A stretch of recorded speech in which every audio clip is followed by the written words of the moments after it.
Hi everyone, my name is Annyck Besso. I'm a dietitian at Sööma, a multidisciplinary practice that specializes in treating eating disorders and sports nutrition in both Montreal and the United States.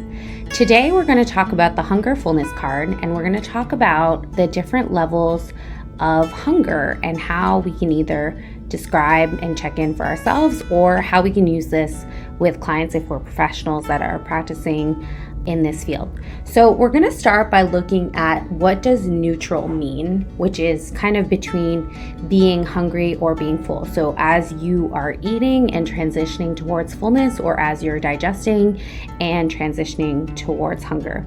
So if you go to the level 4 of the Hunger Fullness Card, a sense of space in stomach. The way I typically describe this is that after a meal, when we've eaten till true fullness, if somebody talks to us about food, the thought of food actually doesn't sound good at all. So if your friend asks you after a dinner to go out for ice cream, if you're feeling truly full, the thought of ice cream does not sound interesting.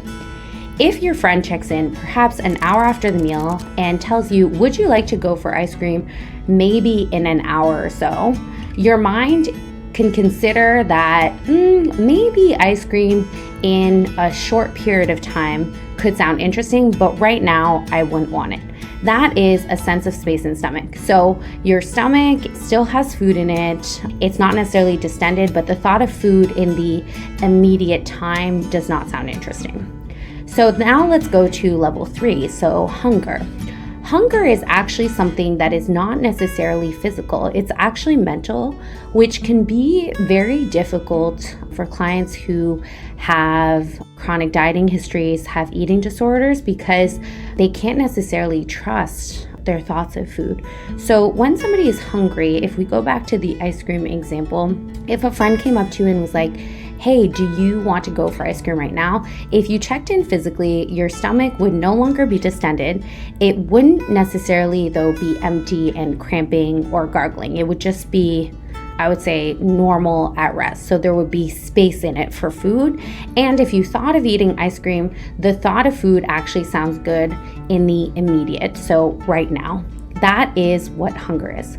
So now if we go to a level 2, strong hunger, that's actually when you start feeling a sense of emptiness in your stomach, cramping, and the thought of food starts interfering with your concentration. So sometimes if you're somebody who works in an office, you are doing a project and you want to finish it before lunchtime, but you're like, oh, I can't wait to be done and eat my lunch.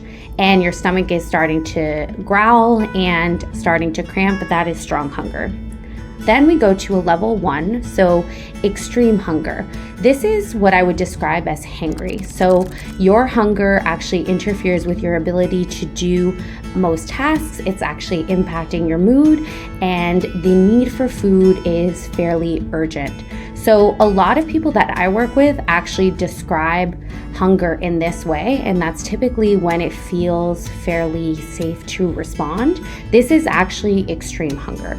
And then if we go to a 0, so empty, that's actually when the body has been sending signals that it needs foods, and all of a sudden it just has stopped knocking on the door. So it's like, okay, obviously there's no food in the environment, no one will respond. So you actually stop feeling the physical sensations, so the cramping and the growling, and you actually feel a sense of nausea and a strong sense of fatigue coming over your body.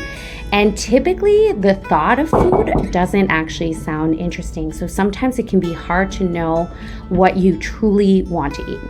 So thank you for joining me today. That is the hunger portion of the Hunger and Fullness Card.